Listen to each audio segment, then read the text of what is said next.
उसके पीछे जो वजह है वो है गुरु जी की सेवा और गुरु जी को हर समय याद रखना, और जितना हो जाए उतना याद करना।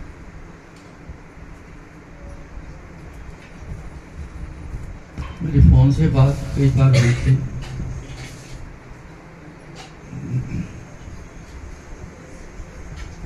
मैं तो हमेशा सबको यही कहता हूँ कि गुरु जी को याद करो।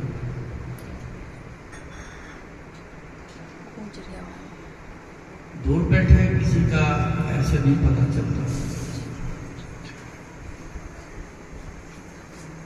ऐसे कल बैठे तो बातें कर रहे थे, आया तो मैं 23 का हूँ, लेकिन बातें कल जो हुई उसमें से फिर पता चला आंटी कितना गुरु जी को याद करती।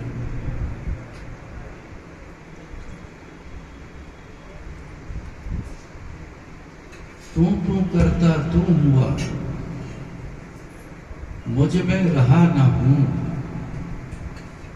आपा फरका मिट गया, जत देखूं तत तू करता तू हुआ, मुझ में रहा ना हूं। तू करना परमात्मा का नाम, तू जो है परमात्मा का नाम रखा है, उसका नाम लेते रहो लेते रहो। जितने भगत बने पूजन योग हो गए,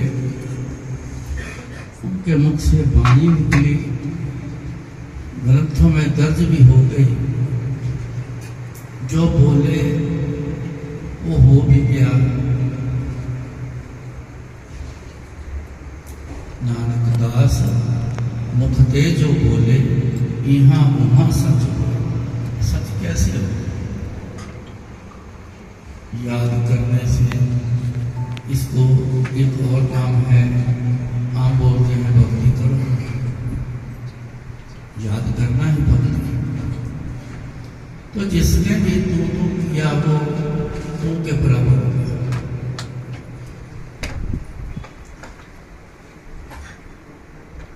आपा फर्क मिट गया, जो एक दूरी थी आपस में, फर्क था, वो ऊपर है, मैं बिल्कुल नीचे हूं।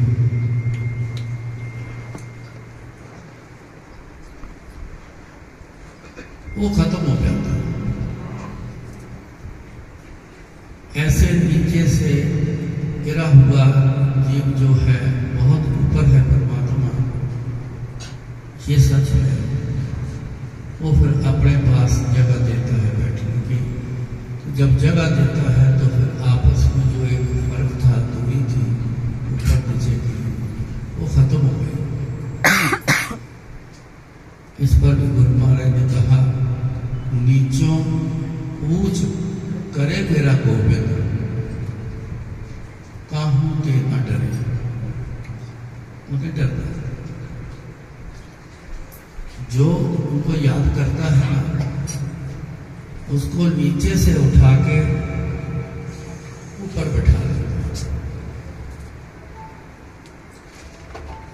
इसलिए कारज आप संत कैसे बना, महापुरुष कैसे बना, गुरु पीर पैगंबर भगत कैसे बना, याद करोगे तो इतिहास में समय लिखा हुआ है। परमात्मा की भक्ति करी, भगत बन गया।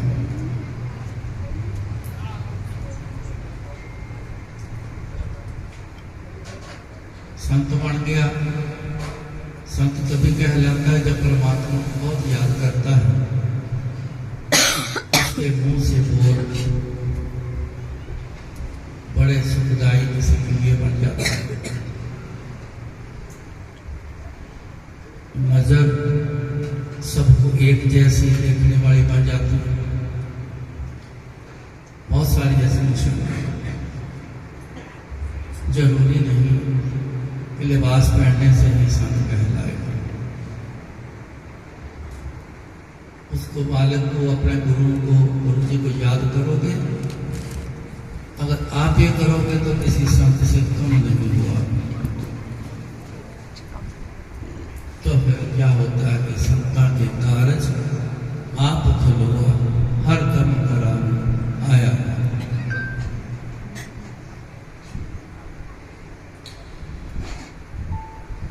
ये एग्जाम्पल बन के बाहर आती है, बड़ी अच्छी बात है। इसको कोई गुप्त भी रख सकता। जो हुआ, मुश्किल का समय आया, गुरु जी को याद किया, बेनती करी, सब कुछ किया, हल हो गया। बाकी वो हल होने वाला नहीं था।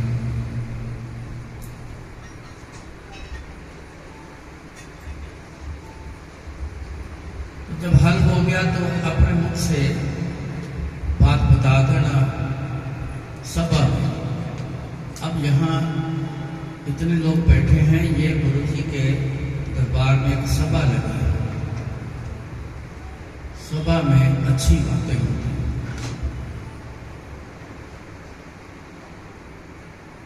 अदरवाइज अगर इतना इकट्ठ बाहर हो जाएगा तो इनको दुनिया की ये सभा है। सभा में बोले गए, सबने सुना।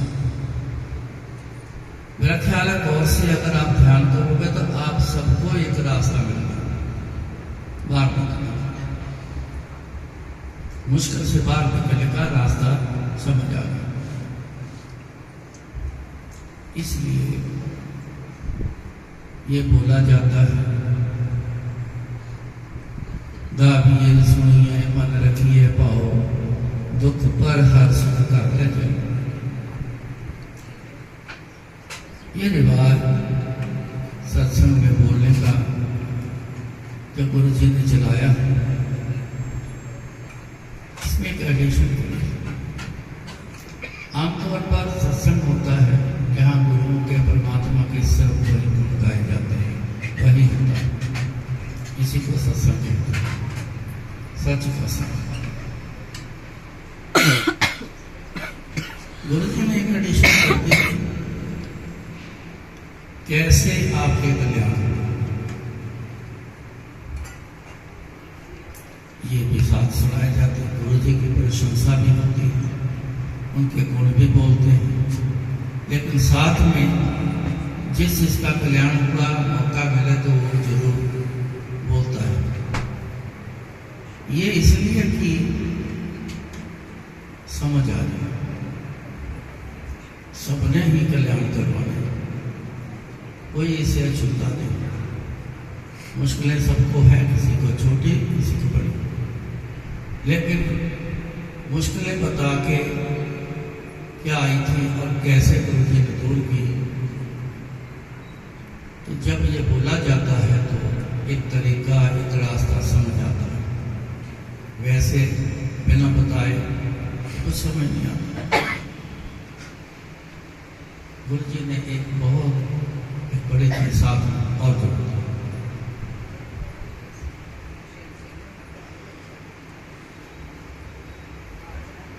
मैंने कई बार कहता हूँ, हर बार कहता हूँ, सत्संग स्कूल है,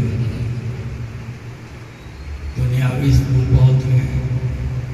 परमात्मा के, गुरु के घर का स्कूल कहीं नहीं, वहाँ कहीं भी पढ़ाई नहीं होती दुनिया में। ये एक सत्संग का एक ऐसे माध्यम है जिसमें ये पढ़ाई, अब ये पढ़ाई चल रही है, इसमें ही सब कुछ पता चलता है।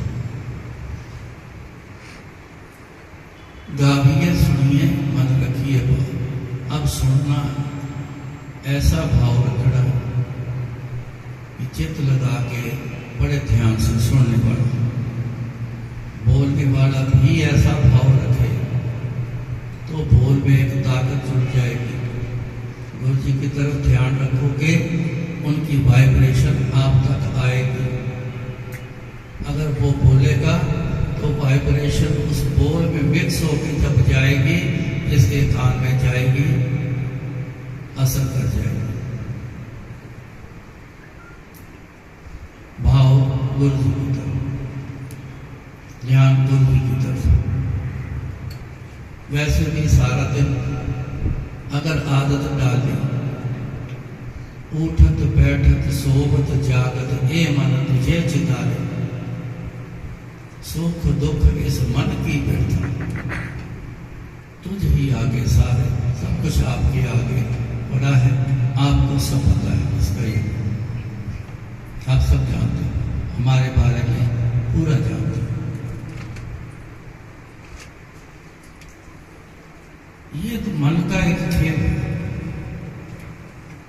सुख बोलते हैं मिल जाए, दुख जो है तंग करता है हट जाए, फिर करते हैं, सुख को भी करते हैं।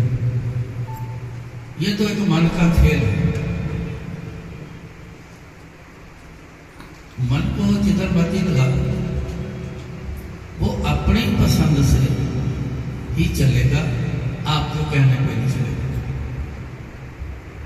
जो मन को पसंद नहीं, जल्दी समझना है तो मैं कहता हूं जो आपको पसंद नहीं, क्योंकि हम सब, आप सब मन के दबाव में है, मन का जाल पड़ा हुआ। अब अपना खेल खत्म हो चुका है, अपना खेल नहीं चल रहा, मन का चल रहा है। सब पे है, कोई भी बंदा समझ नहीं आ रही, कोई निकल आए बंदा नहीं, जरूर होगा। कोई चीज पूरी खत्म नहीं होती। तो ये मन का खेल है, उसको मतलब अच्छा नहीं लगा, एक दुख का कारण है। बड़े सारे दुख हैं। आपस में दोस्ती हो गई, ऐसा कुछ आ जाता है जो उसका पसंद नहीं, तो बता दुखी रहने लगता है, कहता क्या करूं इसका, दुख का कारण पड़ गया, छोड़ता हूं तो परेशानी, नहीं छोड़ता तो परेशानी। परिवार में ऐसा है, खासकर आजकल बहुत पसंद नहीं आता, कोई मेंबर किसी को पसंद नहीं आता, उसके अपने तरीके हैं, पसंद नहीं आते। हर आदमी कहता है मेरे तरीके से चलो, अगर वो कहता है कि मेरे तरीके से चले, उसको पसंद नहीं आता, आपस में क्लेश हो गया, दुख का कारण हो गया। ऐसे बड़े दुख। ये तो मन का खेल है, इनसे छुटकारा पाओ। एक ही तरीका, बिन हर भजन नहीं छुटकारा। गुरु जी की भक्ति करूं तो बिना छुटकारा नहीं मिलना। इसकी कोई दवाई नहीं, इसका कोई दुनिया में इलाज नहीं। उनको याद करो, जितना कर सकते हो।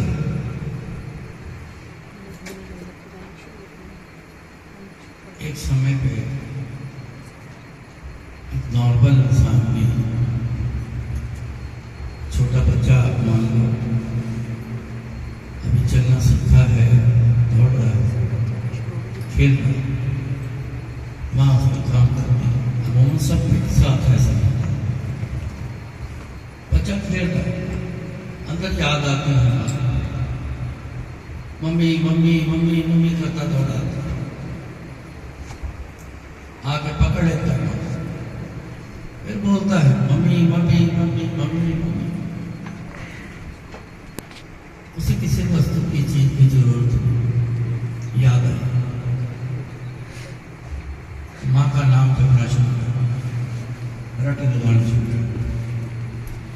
माँ काम कर रही है, फिर उसे कहा नहीं जाता, 8-10 बार बोलता है, 10-15 बार बोलेगा, उसे फिर रहा नहीं जाता। वो हाथ वाला काम छोड़ के भी बच्चे को पकड़ लेती है, क्या है बच्चा, क्या चाहिए, उसको कुछ नहीं चाहिए। माँ जांच लेती है, उसे कुछ नहीं चाहिए, मेरे से प्यार याद आ गई थी। वो लाड़ करती, जब उसको प्यार मिल जाता है, बच्चे को भी लाड़ मिल जाता है, तो छोड़ के फिर फेंकने चले जाते। नॉर्मल इंसान ऐसा कर जाता है, पिघल जाता है। तो गुरु जी का पिघलना वो तो है ही नहीं। जितना परमात्मा गुरु जी जितना दया में आते हैं, मैंने नहीं देखा कुछ। जब से गुरु जी के पास आया, ऐसे ऐसे बिगड़ते हुए देखा गुरु जी को, हैरान हो जाता था देख। जब याद करेंगे गुरु जी को तो कैसे नहीं गुरु जी निकले, कैसे नहीं सुनेंगे। बोल भी चाहिए, बोल भी चाहिए, पता भी है उनको। पर अक्सर एक चीज मैंने ये भी देखी है, सब पता है गुरु जी को, बोल के भी बताया हुआ पहले। कई बार इंसान बोलता है गुरु जी ऐसे काम से आया, पता सब है, जाने जान कैसे भी पता है, लेकिन फिर भी गुरु जी कई बार पूछते हैं, बोल भी चाहिए। जो बोला है सुन देगा।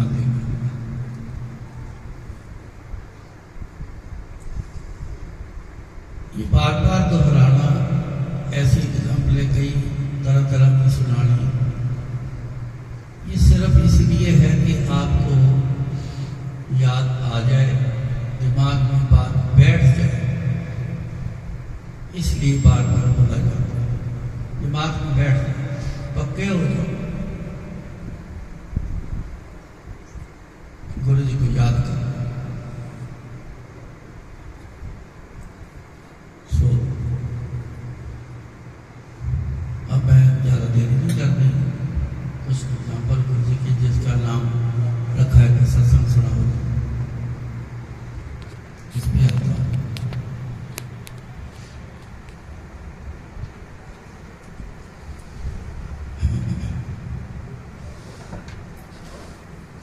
ग्रेटर कैलाश में एक बेसमेंट गुरु जी के लिए बनाई थी 91। मेरे को भेजा गुरु जी ने, जा जाके तैयार कर। किसी ने बेसमेंट दी, कहते जा तैयार कर। मैं दिल्ली आ गया। अब दूरी हो गई गुरु जी से, 24 घंटे पास, पर दूरी हो गई, बहुत ज्यादा दूरी हो गई, बहुत सारी रिस्ट्रिक्शन लग गई।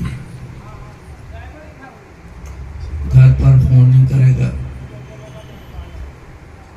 दिल्ली से मेरे पूछे बिना बाहर नहीं जाएगा,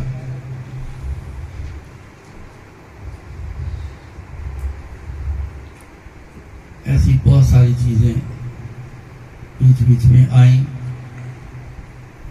कोई नजदीकी रिश्तेदार, उनकी शादी है, जाना जरूरी, लेकिन परमिशन नहीं। कोई दुनिया से चला गया, नजदीकी, परमिशन नहीं। ऐसी बहुत सारी। मेरा मतलब कहने का कि टोटल कट ऑफ सिर्फ गुरु जी का इशारा सामने, और इसके अलावा कुछ नहीं। 20-25 दिन लग गए काम को थोड़ा रूटीन में लाने के लिए। वो 20-25 दिन बहुत ज़्यादा बिजी हो गया, लेबर का अरेंजमेंट, सामान का अरेंजमेंट, ऐसे बहुत सारे काम होते स्टार्टिंग में। वो पता नहीं चला, जब भी वापस जाना, पटेल नगर रहता था, जब भी वापस जाना, सोने के टाइम पे गुरु जी की याद आनी, पर इतना थक जाना कि नींद आ जाना। लेकिन जब सारा काम स्मूथली चलना शुरू हो गया, तो मेरे पास फिर टाइम ही टाइम रह गया। तो गुरु जी की याद सतानी शुरू कर दी। कुछ ही दिनों में इतना अपसेट हो गया, कहीं एक पल भी गुरु जी से इधर उधर नहीं होता था, ना गुरु जी होने देते थे। और कहीं इतनी दूर कि गुरु जी को देखना भी रह गया। मैंने एक दिन एक बहाना बनाया,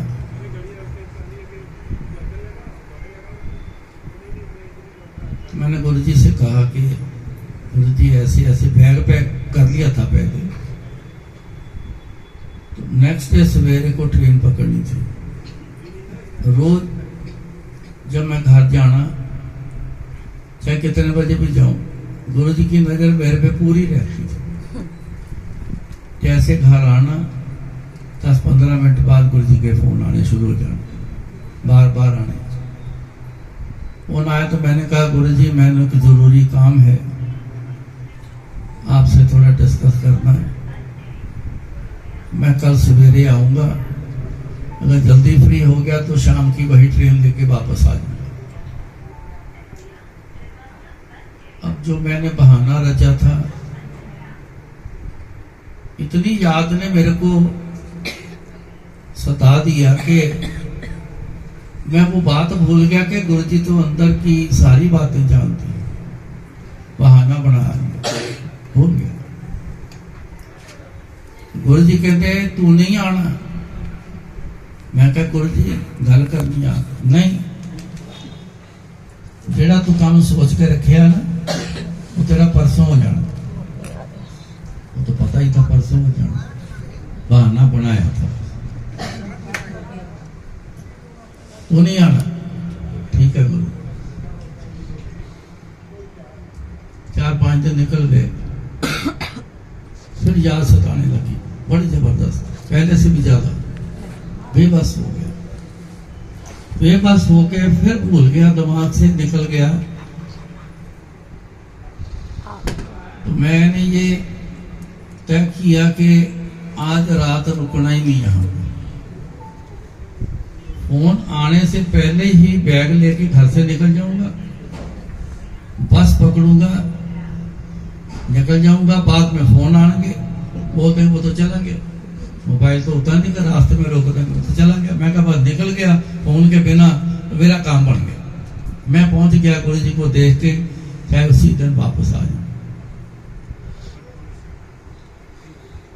मैं घर आया पटेल नगर, फटाफट बड़ी स्पीड से ऊपर गया, बैग में जो भी डालना था डाला। तो मन में यही कि निकल जा, फोन ना आ जाए, निकल जा। बैग लेके जब सीढ़ियां उतर रहा था तो मैंने पहले आते ही मैंने अपने कजन को बोला कि मेरे को बस स्टैंड छोड़ दो, मेरे को बहुत जरूरी काम। तो मैं बैग लेके सीढ़ियां उतर रहा हूं, आधियां सीढ़ी से ज्यादा थोड़ी उतर गया तो इतने मेरे घंटी बज गई, खटक गई। मैं कहीं गुरुजी का फोन ना हो। इतने में वो बैठे थे फोन के पास, उन्होंने फोन उठाया तो गुरुजी ने नाम लिया। मैं जैसे गया तो जाते ही रिसीवर मेरे को पकड़ा दिया। मैंने कान को लगाया, हेलो, और तू फिर बैग पैक कर लिया। मैं कहा गुरुजी रोकियो ना, बहुत जरूरी काम है, मैं फोन ते नहीं गल कर सकता, इतने सारे बैठे होंगे, पर्दा रखना, मैं गल नहीं कर सकता। गुरुजी ना रोके, मैनू आके गल कर लेना। कहते बहाने मारने छड़ दे, जेड़ा तू बहाना काम सोचा ना कल होएगा तेरा काम, उसका भी पता था। चली नहीं, कुछ और तरीका मेरे को सूझा ही नहीं। मैं अगले दिन चला गया साइट पर, तो जो याद मेरी सता रही थी ना वो गुस्से में तब्दील हो गई। जाते ही कारीगर मेरे को बोले कि आज क्या करना है, कोई आए मेरे को ये सामान चाहिए, कोई आए ये सामान चाहिए। तो मेरे में गुस्सा, तो मैं गुस्से से उन सबको बोलूं काम होता है तो करो, नहीं होता तो जाओ छुट्टी करके चले जाओ, यहाँ मेरे से कोई बात ना करो। इतना गुस्सा आसमान पर चढ़ा। भूल गया उस समय क्या करने आया, सेवा है, सेवा करने आया, भूल गया। इधर उधर घूमता रहा, अपने आप को कंट्रोल करता रहा। बाथरूम टाइल के बॉक्स पड़े थे, इतने ऊंचे टाइल लगी हुई थी, ऐसे उसके सहारे में ऐसे खड़ा रहा, थोड़ा सा ऐसे सहारा लेकर। बस याद बड़ी जबरदस्त हो गई, गुरुजी चल रही है, चल तो बड़े दिन से रही, लेकिन वो उस दिन बहुत ज़्यादा याद में चला गया। जब मैं ऐसे आसरा देके खड़ा रहा, ऐसे नींद नहीं आती, और नींद जैसा हुआ मैं गुम हो गया, याद में खो गया था। मेरे को खुद को पता नहीं चला मैं कितनी देर वहां ऐसे खड़ा रहा, टेक लगा। मेरे को तब पता चला गुरुजी की बड़ी जोर से फ्रेगनेंस आई, बड़ी जोर से। मैं चौंक के उठा। जब उठा तो ख्यालों में नहीं थी, सचमुच थी। तो बड़ी फ्रेगनेंस। मैं कहा गुरुजी आ गया, क्योंकि 2 बार बहाना बनाया, नहीं आने दिया। गुरुजी ने कहा चल जा आता हूं, उसको मिल के आता हूं। मैं कहा आ गए गुरुजी। इधर देख उधर देख, सब देखा, पूरा घर जो बेसमेंट थी पूरी भरी पड़ी गुरुजी की फ्रेगनेंस। कहीं दिखाई ना दिए। जो कारीगर थे उनसे पूछा कोई आया था यहाँ? नहीं, कोई नहीं आया। ऐसा ऐसे रूप का कोई बंदा आया? नहीं, कोई नहीं आया। बड़ा दिमाग ऐसे हो गया कि फ्रेगनेंस तभी आती है जब गुरुजी आते हैं। गुरुजी आए हैं, कहाँ चले गए?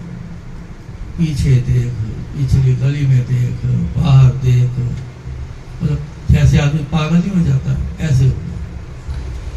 गुरुजी ना दिखाई। मैं क्या आए हैं, उसी समय ना चले गए। एक मकान छोड़ के दूसरा, वो मिनिस्टर इंडस्ट्रीज के डिप्टी डायरेक्टर थे, उनके साथ मेरा अच्छा बड़ा तालमेल बन गया था। फोन करना वहां से, फोन आए कुछ सुनना वहां से, खाना खाना तो वहां से, चाय पीनी तो वहां, सब कुछ ऐसे चल रहा था। मैं दौड़ा, फटाफट गया, जाके डायरी निकाली जेब से, जहां जहां गुरुजी जा सकते थे उन नंबर पे फोन किए। इसको फोन करूँ तो कहते नहीं आए, अगर आए तो हमें भी बताओ। मैं कहा मेरे को पता लगे तो बताऊँ ना। नहीं पता चला। वापस आ गया।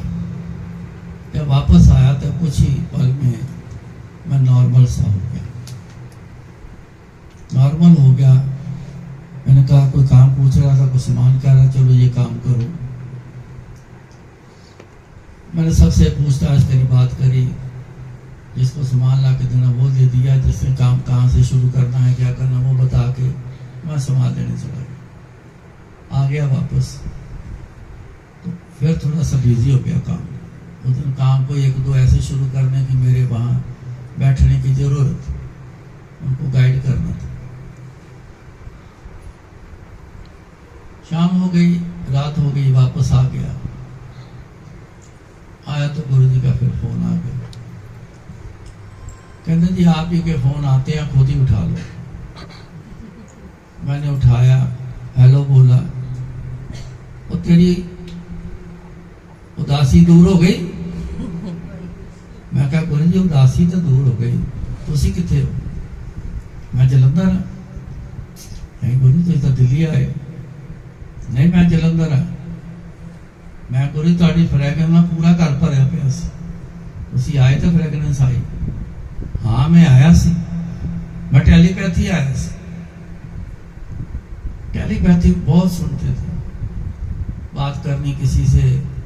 और मैं टेलीपैथी तेरे घर आया सी, तू ये काम कर रहा सी, आंटी तू ये कर रही सी, तो बोल देना, उनको याद भी आ जाना। हाँ कहते मैं टेलीपैथी आया सी। इसे तरह मैनू याद करया कर, मैं तेनों इदा ही टेलीपैथी मिल के जाऊंगा।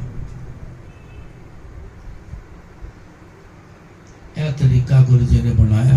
हालांकि मैं चले जाता जलंधर, क्या फर्क पड़ना था, कोई कुछ नहीं ऐसा था। लेकिन आने वाले समय में तब भी ऐसा, दूर वालों के साथ ऐसा ही होना है। अब तो सारे की दूरी है। आज भी समय, ऐसा समय भी आना, सब पता है गुरुजी को, जाने जान बहुत है, सब पता है कैसे मेरा आपसे मिलाप होगा, यह तरीका बनाया। लीलाएं जानबूझ के गुरु महाराज बनाते हैं।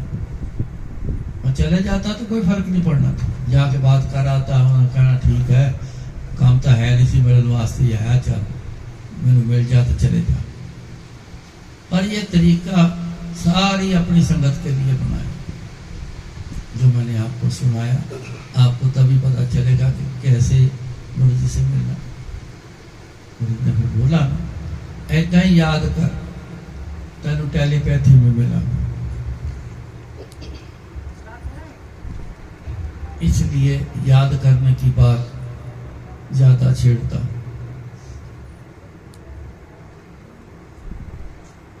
याद करो जितना कर सकते।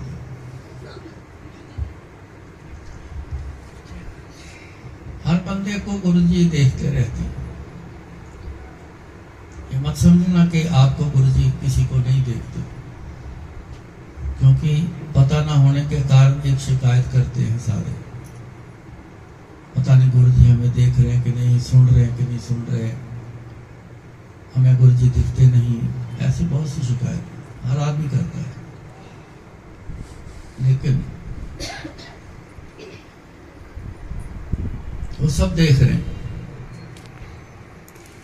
मेरा झगड़ा हो गया जब मंदिर की जमीन खरीदी, वहां कुछ लोगों ने ना कब्जा कर लिया।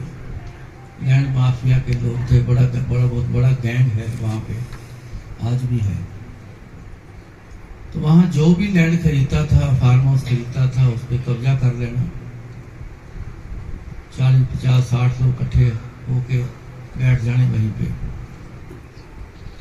यहाँ तक कि वो केस भी कर देते थे, हमारे वकील परमानेंट रखे हुए। तो जिसने जमीन खरीदी उनको फंसा लेना, फिर बैठ के सौदा करना कि छोड़ देंगे, इतने पैसे देंगे। ये काम मेरे को ना सवेरे 6:45, 7 बजे मालिक का फोन आया। मैं एम्पायर स्टेट में रहता था।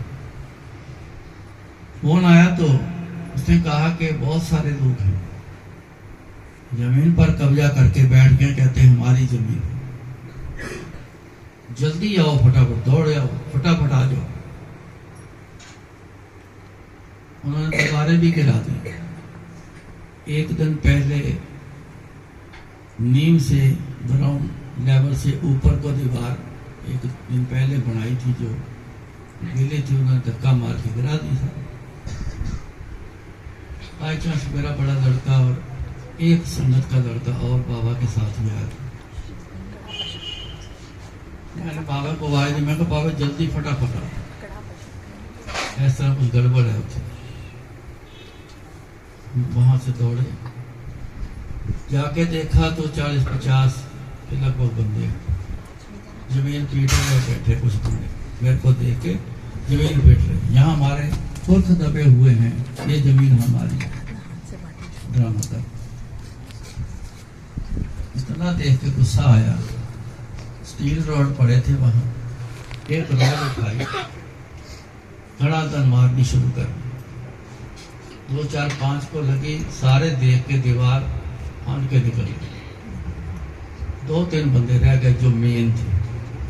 एक के मैंने यहाँ बाजू पे मारी तो उसने झट से बोला, सरदार जी ऐसे बात नहीं बढ़नी, बैठकर बात करनी पड़ेगी, जितनी मारनी मार लो। मैं रुक गया। छोटी सी बात की, लेकिन वो बेकार थी, बात उनके आगे बेकार थी। मैं ये समझ के मैंने फिर बाबा को बोला, मैं कहा चल सैनिक फार्म चल, जिसने डील कराई थी हम उसके पास चले। जाके उसको बोला, मैं देखता हूँ करता हूँ, ये है आप खाना खाने वाली बात शुरू करी। मैं कहा ये ऐसे नहीं मानेगा। मैंने डिपार्टमेंट से 2 डिपार्टमेंट से प्रेशर दिला, फिर वो हिला। कहता मैं कराता हूँ। उसने बोला जी 5 लाख रुपया लगेगा। मैं कहा जी 5 रुपये नहीं देने मैंने, मेरी क्या गलती है, क्या कसूर है। खैर उनको फिर प्रेशर दिलाया। उसने अपने पल्ले से कोई दिया कि नहीं दिया, पर जमीन क्लियर कर। मैंने काम शुरू कर दिया। अब उतने दिन गुरु जी का फोन नहीं आया, जितने दिन वो कलेश चला फोन नहीं आया। काम शुरू कर दिया। मैं अंदर घूम रहा था, देख रहा था, तो मेरी नजर पड़ी गेट की तरफ, तो दीवार के ऊपर कोई चल के आया, मेरे को दिखा। मैं बिल्कुल पिछली साइड से था, क्योंकि पीछे ही हमने एक ब्लॉक बनाया था जो सेवादार रूम और किचन गुरु जी का लंगर बनाने के लिए, वो बनाने के लिए काम चल रहा पीछे बिल्कुल। तो दूर से देखा कोई आ रहा है, तो मैं कल फिर कोई आया है उनमें से, तो मैं ना दौड़ा आगे, दौड़ा। जब थोड़ा सा आगे गया तो देखा तो उतने में गुरु जी नजदीक आ गए। गुरु जी दीवार के ऊपर चल के आ रहे। गुरु जी दीवार पर, बस जैसे बोलते ना लॉटरी लगे, मैं तो दौड़ा कर मैं क्या आ गए। जैसे 15-20 मिनट की दूरी रह गई तो गुरु जी गायब हो गए। देखा गुरु जी कहाँ गए? इस तरफ तो नहीं, पार्किंग साइड वाली जो दीवार, वहां की बात मैं क्या, पार्किंग साइड वहां छलांग मार दी गुरु जी ने। मैं फटाफट दीवार के तरफ दौड़ के ऊपर को के देखा, गुरु जी बड़ा परेशान हो गया। गुरु जी दिखे हैं आते, कहाँ चले गए? बहुत परेशान हुआ, पल भर में तो बड़े अपसेट सा परेशान हो गया। फिर अपने आप को थोड़ा सा सेट किया, तो फिर मैंने सोचा कि गुरु जी आए हैं, दिखे नहीं, राज क्या है? दिमाग में आया, मैं कहा चल के पता करता हूँ गुरु जी कहाँ हैं। सड़क पर एक छोटी सी दुकान थी, वहाँ कुछ नहीं होता था। जब जमीन खरीदी है, शुरू किया है, कुछ नहीं होता। आसपास गीदड़ ही घूमते थे और कुछ नहीं, बंदा भी नहीं दिखता। पैदल चलना पड़ता था, वहाँ फोन करना गया, रोड पार करके फोन किया। जलंधर गुरु जी का जो मंदिर है, बिल्कुल उसके पड़ोस का जो घर है, वो इकोनॉमिक्स पढ़ाते, तो वो अपने डिपार्टमेंट के डीएवी कॉलेज के हेड थे। वो रोज उन्होंने सवेरे पहला काम होता था, जब दरबार शुरू हुआ तो मियाँ बीबी ने बारी बारी आके माथा टेक के चले जाओ। तो मैंने फ़ोन किया, फ़ोन वैसे भी गुरु से बात करनी तो वहाँ फ़ोन करना होता। मैंने फ़ोन किया, उसने कहा कि मैं अभी बात कराता हूँ। मैंने पूछा गुरु जी कहाँ हैं? कहते अंदर हैं, बैठे हैं, मैं बात कराता हूँ। मैं कहा 1 मिनट रुको जरा। मैं कहा गुरु जी को पक्का है अंदर हैं? कहता हाँ, मैं अभी थोड़ी देर हुई है, मैं माथा टेक के आया, मिल के आया। मैं कहा गुरु जी ने कौन से कपड़े पहने रंग के? कहते हैं येलो कलर के पहने। मेरे को येलो सूट में गुरु जी आते थे। मैं कहा अच्छा, मैं थोड़ी देर बाद फोन करता हूँ, फिर बात करता हूँ। बंद कर दिया। दूसरा दिन फिर हुआ, फिर गुरु जी आ गए। मैं फिर दौड़ा, फिर थोड़ी दूरी रह गई, गुरु जी फिर गायब हो गए। मैं फिर फोन करने चला गया। मैं कहा आज किस रंग के कपड़े पहने? कहता आप कपड़ों के रंग क्यों पूछते हो? मैं कहा बाद में बताऊंगा, तो किस रंग के कपड़े पहने? कहता कि आज स्काई ब्लू कलर के कपड़े पहने, स्काई ब्लू में गुरु जी। फिर वापस आ गया। तीसरे दिन फिर गुरु जी आए। तीसरे दिन मेरा पूरा ध्यान उसी तरफ था। मैं क्या लगता आज फिर आएंगे गुरु जी। आज नहीं दौड़ के जाना, आज खड़े रहना, दूर से ही देखता रहूं, दर्शन करता रहूं, दूर से ही होते रहे। गुरु जी आ गए, मैं नहीं दौड़ा, थोड़ा सा आगे आया, हाथ जोड़ के मैं फिर खड़ा रहा। गुरु जी चलते आए, जहाँ मैं खड़ा था वही 10-15-20 फुट की दूरी तक फिर आए और आराम से मैं गुरु जी का दर्शन करता रहा। फिर गुरु जी गायब। नमस्कार किया था, कोई हड़बड़ी नहीं, कोई ऐसी नहीं, काम करता रहा, घर चले गया। उस दिन गुरु जी का फोन आया। जब फोन उठाया तो हेलो बोला तो कहते तू बड़े कपड़े दे रंग पुछदा फिरदा जुनेजा नूं। मैं क्या गुरु जी 3 दिन हो गए तुसी रोज आंदे हो, मैनू लगदा तुसी दिल्ली उन्हें मैं जलंधर।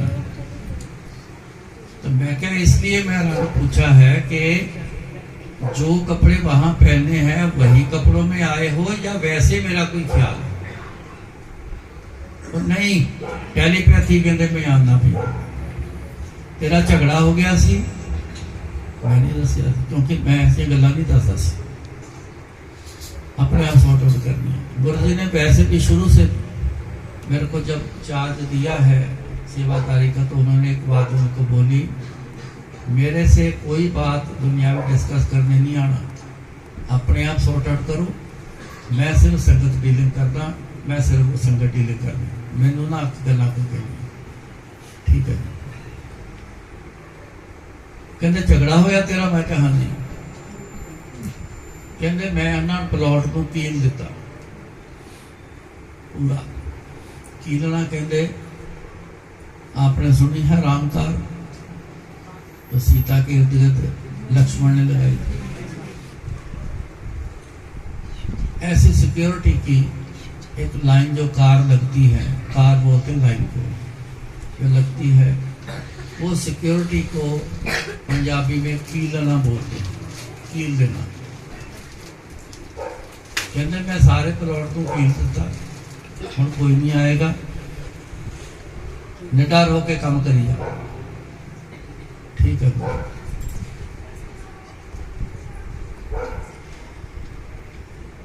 प्लॉट की चिंता नहीं गुरु जी ने,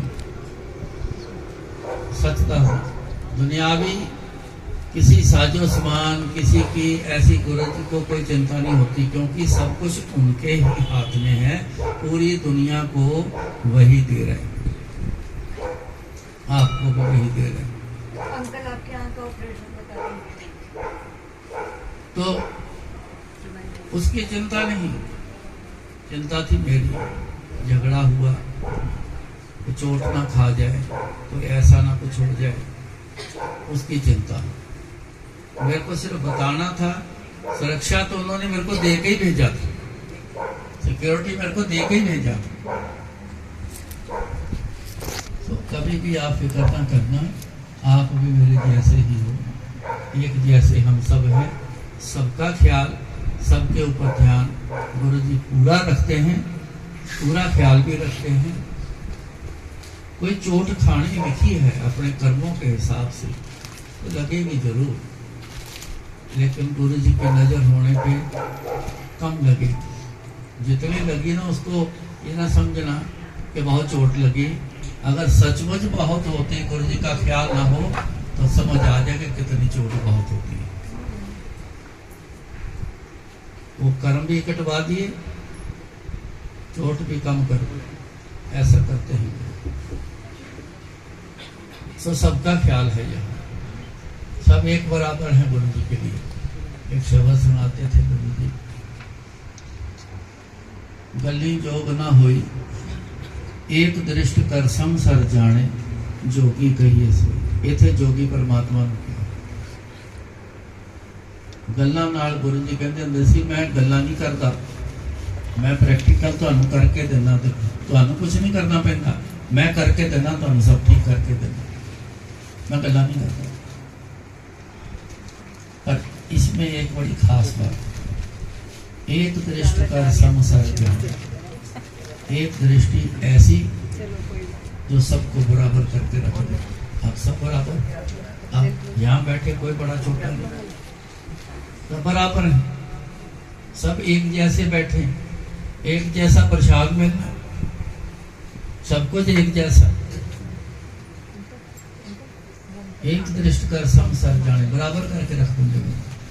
तो कहते हो जो परमात्मा से उसकी पहचान दसी है परमात्मा। बड़े बड़े VIP आने, पहली कंडीशन यही होती थी, संगत में बैठाओ, आधा घंटा 20 मिनट संगत में बैठाओ। प्रेसिडेंट तक आए, सारे प्राइम मिनिस्टर आए, एक्स जो बन के वो भी आए, जो मौजूदा थे, और ड्यूटी वो भी आए, तब आए लेकिन दरबार में बैठे हुए। शंकर दयाल शर्मा जब आया तो वो उसकी सिक्योरिटी जो है वो कहने लगे नहीं सर ऐसे नहीं आएंगे, आके यहाँ बीच में लोगों में नहीं बैठेंगे। मैं कहती उनको बोलो मत आओ, क्या जरूरत है यहाँ, हमें तो जरूरत नहीं उनकी, उनको जरूरत है तो उनको बोल दो कि संगत में बैठना होगा। पहले बात उनकी अकेले कमरे में होगी, बंद कमरे में, किसी को कानो कान खबर नहीं होगी उन्होंने क्या बात करी, हम इतना ख्याल नहीं है इसका सब कर। उनको बोलो नहीं आना तो बताओ। अब उनके पास कोई जवाब नहीं, मैंने तो बोल दिया मत आओ, क्योंकि मेरा नाम लिखा सिक्योरिटी में, प्रेसिडेंट प्राइम मिनिस्टर सिक्योरिटी मेरा नाम लिखा होता था। सारे आते थे पहले आके मेरे को मिलते प्लान करने के लिए, कहाँ से लाना है, किधर से लेके जाना है, कहाँ बिठाना है, कुछ खाने पीने को देना तो कहाँ बनाओगे, ये सारा प्लान करते थे। वो सारा करवाता था प्लान अपने रूल के हिसाब से। मैं अड़ जाता था, गुरु जी के असूल के हिसाब से चलेगा जी सब। बेल्ट को खोल के आप अंदर आओगे सिक्योरिटी गार्ड, हाथ में गन नहीं होगी, ये शर्त थी गुरु, ऐसे ही कराते थे, शर्त पूरी करते। उसको भी संगत में 15-20 मिनट उठाया, सबको बैठाते कहते रंग तभी चढ़ेगा संगत में बैठे हुए, संगत को इतना हल्का मत लेना। गुरु जी जैसी पावर है संगत में आपने अभी तक देखी नहीं, मैंने बहुत देखी, इसलिए कहता है जब संगत यहाँ बन के बैठी ना, फुल पावर है यहाँ पे। बिन संगत मैल भरीजे जियो, संगत तो बिना घर से मैल चढ़ जाती, केड़ी मैल चढ़ गई, यानी कि पेट खराब हो गया तो होते ही हैं, सफाई होने के बावजूद भी मैल है, क्या है, बुरी वाइब्रेशन, वो घर में इकट्ठी होनी शुरू हो जाती, वो ऐसे असर देती है, माथे पे पाली पड़े रहना, हंसी तो आनी ही नहीं, गुस्से रहना, चैन नहीं है, खलबली मची रहना, अंदर मन नहीं लगना, उठ के बाहर जाके किसी जानकार के पास बैठ जाना, घर आने का मन ना करना, ये सब वाइब्रेशन, बुरी वाइब्रेशन के खेल हैं साथ। इसका एक ही दुनिया में इलाज है, इसकी कोई दवाई नहीं, इसका एक ही इलाज है, उस घर में सत्संग रख दो, संगत अपने आप आएगी। जब गुरु जी आए तो साथ लेके आओ, आपको साथ लाए हैं, इतने भाग्यशाली हो आप, फिर भी उठ के जाते, इतने भाग्यशाली हुआ गुरु जी आपको लेके आए। कहीं को तो बार बार लाते हैं, अपने होते हुए भी जब जहाँ जाना संगत साथ ही लेके जाना, जाने को अकेले नहीं जा सकते, क्या करनी संगत ले जाकर, जहाँ भी जाना वहाँ कल्याण करना है, चाहे वो बोले चाहे ना बोले, तो फर्ज है कि कल्याण करना, संगत साथ ले जाना। और जितनी वाइब्रेशन होती, कोई घर में बैठ गए ना, सारी बुरी वाइब्रेशन दौड़ गई सारी, जो ढीठ रह गई ना कोई, तो उसको संगत पैरों से ले के सीधा बाहर ले जाए, अपने आप चली जाए, इतना बड़ा रोल। सो हर चीज में गुरु जी का ही असर है, लेकिन याद कुछ करते हैं तो ये सब हिस्से में आती है। आपका आना संगत बन के भी याद करते हुए, मैं ये नहीं कहता, मेरा कहने का एक मतलब है, बार बार कहने का, जितना करते हो इसको और बढ़ाओ, और बढ़ाओ, जितना बढ़ा के जा सकते हो उतना बढ़ाते जाओ, इतनी याद इकट्ठी कर लो, जन्म मरण नहीं खत्म होता। क्या करना है, पैदा होता, क्या कर रहे हो इस जन्म में पैदा होता, क्या किया है, कितने आनंद में हो आप, देखा नहीं आनंद, इसलिए पता भी नहीं। जिस हालत में है ना, आदत हो गई है हमें, इस हालत की आदत बन गई, और पता ही नहीं चलता। बीमार लंबा ज़्यादा रहना, लग जाए रोग लग जाए, उसको भी रोगी को पता नहीं चलता, वो फिर बातें करता आता जाता है, थोड़ा बहुत पता लगता है लेकिन आता जाता है। कहते जो जेल में पड़े रहते हैं पहले तो बड़ा रोते हैं कुछ समय, कहते मैं ये क्या कर बैठा, मेरा मन नहीं लगता, हाय मेरे छूट जाए, दीवार फांदने की कोशिश, तोड़ने की कोशिश, भागने की कोशिश, बड़े अत का जोर लगा देते हैं। लेकिन कुछ समय में फिर आदत हो जाती है तो उम्र कैद वाला फिर वो आराम से टिक जाते हैं, कहते ये जेल ही अच्छी लगती। ऐसे ही हम दुख में फंसे सारे हैं, लेकिन आदत हो गई दुख में रहने, इसलिए आनंद का पता नहीं चलता। तो कृपा करें, आपको ये आनंद की एक किरण कभी जरूर दिखा दें, आपको समझ आ जाए कि असली आनंद होता क्या है। तो शायद फिर हर इंसान सोचना शुरू कर दे, थोड़ा और बढ़ा दो, इतना इंतजार क्यों करनी, पता नहीं गुरु जी दिखाते कि नहीं दिखाते, कब दिखाते हैं, याद ही बढ़ानी शुरू कर दो। जितनी याद करते हो उतना ही मिलना है, याद बढ़ा दो, बढ़ाओ जितनी बढ़ा सकते, ले जाओ जितना ऊपर तक जा सकते हो। फिर जाके जब जाओगे ना दुनिया छोड़ के जाना तो है, तब वहां जाके पता चलेगा इस याद का फल क्या है।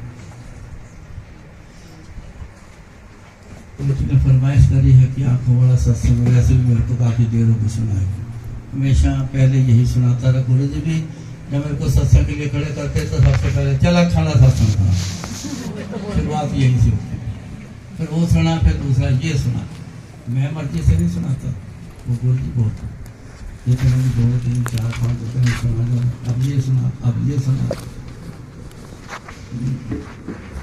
मेरा गुरु जी से जुड़ना 1970 में हुआ, मेरी आंखें खराब हो गई, आंखें खराब हुई, इन्फ्लेमेशन बताई गई बहुत ज़्यादा थी। उन्होंने कहा कि आंखों में इंजेक्शन लग के ही ट्रीटमेंट होंगे और किसी दवाई से नहीं कंट्रोल आना। सवेरे और शाम 2 टाइम आंखों में इंजेक्शन लगा, करीबन 11 साल ये सिलसिला चला है। बड़े हॉस्पिटल चेंज किए, बड़े डॉक्टर चेंज किए, सबकी एक ही थी, सिर्फ इंजेक्शन वही, नाम चेंज करते हैं।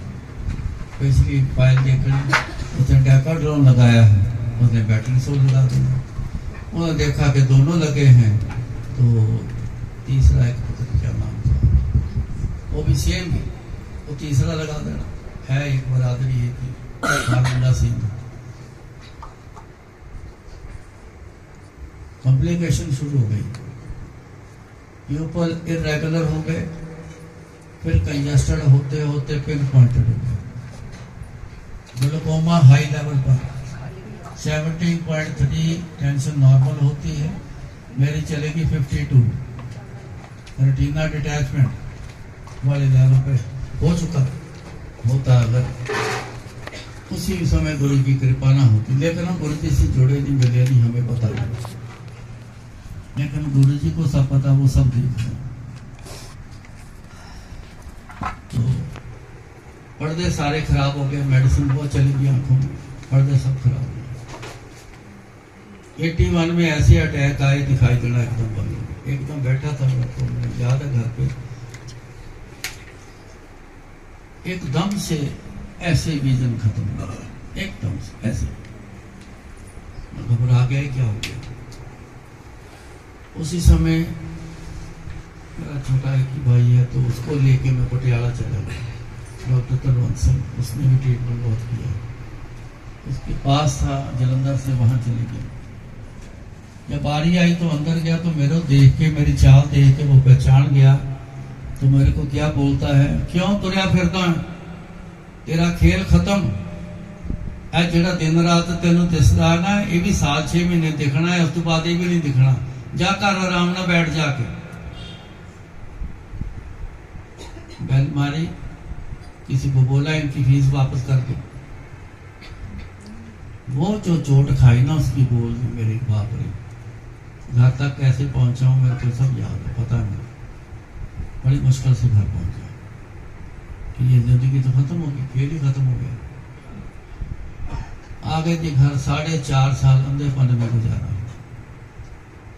मेरे को एक बड़ी बुरी आदत थी, मैं किसी का सहारा नहीं लेता, मैं आज भी नहीं लेता। मैं अपने लेवल पे, अपने बलबूते पे मैं अपनी ज़िंदगी चलाता आ रहा हूँ। उस समय भी अपने बलबूते पे ज़िंदगी चलाई, खुद ही अपने। मैं घर वाले को कहना, तू ना मेरे कपड़े प्रेस करके ना यहाँ रख दिया कर। मैं अपने आप अपने हिसाब से अलमारी में मैं शुरू से रखता था, मैं अपने आप रखूँगा, अपने सामान में खुद रखना, खुद ही जाके वहाँ से लेना, आवाज़ नहीं मारनी पसंद करना। कोई मैं ऐसे किसी के बस में रहूँ नहीं, मेरे को पसंद नहीं। 4.5 साल ऐसे निकाले, अपने आप को मैं पूरा सेट कर गया कि बस अब जिंदगी ऐसे चलनी।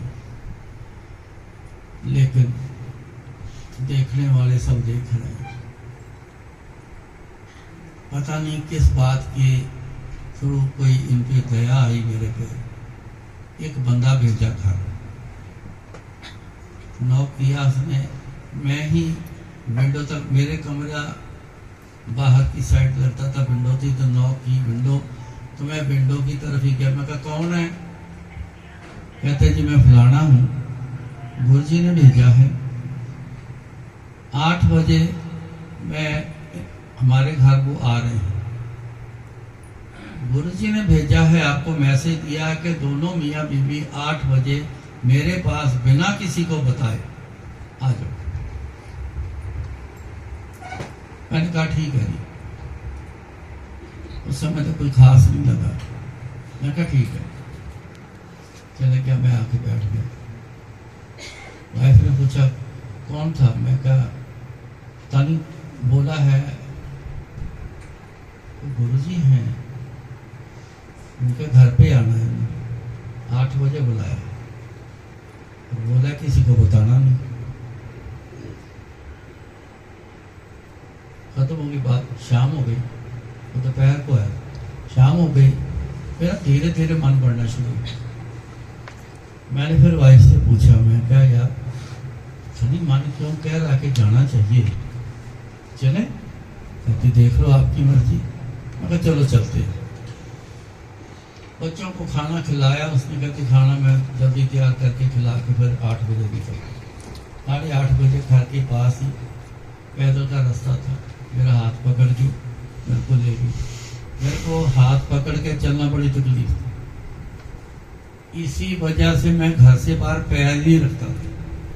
वो मेरे को बड़ा जोर देती हो, बाहर निकलो, बाहर की हवा ले लो, घर में बैठ बैठ के तो आदमी आधा रह जाता। मैं कहा हाथ पकड़ के जाना मेरे लिए मुश्किल, मैंने नहीं जाना, हाथ पकड़ना पड़ता। खैर जी हाथ पकड़ के मेरे को ले गई। ऐसे ड्राइंग रूम में संगत बैठी थी, गुरुजी बीच में बैठे थे, पर मेरे को नहीं दिख रहा था कि कौन है, यहाँ कमरा है नहीं है, क्या है, कोई बैठा कोई समझ नहीं। तो अंदर जब गए तो मेरे को धीरे से बोलती है, गुरुजी के आगे खड़े करके, नीचे गुरुजी बैठे माथा टेक। गुरुजी यहाँ बैठे हैं तो मैं इधर माथा टेक गया, दिखता तो है ही नहीं, क्या करूँ। वहीं बैठ गया। अब गुरुजी ने ये भी देखा माथा किधर को टेक रहा। गुरुजी ने बोला खाना खाओ। सब खाना खा रहे थे, लंगर कर रहे थे। हमने बोला जी हम खा के आए। कहते खीर खा लो, और खीर को कौन छोड़ता। मैं कहते ठीक है जी खीर खा लेते। खीर खा ली। गुरुजी ने मेरी वाइफ से 3 सवाल किए। कहते 2 दिन हुए मायके से होके आई है, तो 2 दिन पहले मायके से हो गया, पता नहीं कितने साल बाद हुई। ऋषिकेश से मायके उसके बड़े साल बाद हुई। तो 4.5 साल तो गई नहीं।